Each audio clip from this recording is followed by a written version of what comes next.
Good afternoon, I'm Shane Masters, and here are some of the top stories for today on the local scene.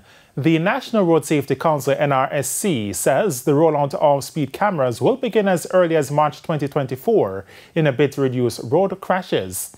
St. Elizabeth Police launched public order operation in Santa Cruz to restore security in the town.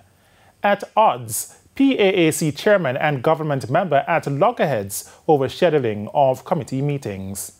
News from the region: Minister of Blue Economy and Civil Aviation in Belize, Andre Perez, has gone on leave following damning allegations of rape and aggravated assault made by a female attorney.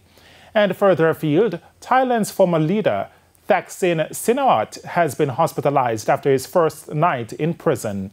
And 17 workers were killed after a railway bridge under construction collapsed in India. Over in sports, Jamaica will be looking to add to its medal tally in the finals of the men's 400-meter hurdles and 400 meters for women in Budapest. And Dunbeholden takes on Harbourview in their first ever Caribbean Club Championship later today at Savannah Park. And those were the top news and sports stories at this time. Join us at 7 for primetime news for the details of these and many other stories. I'm Shane Masters.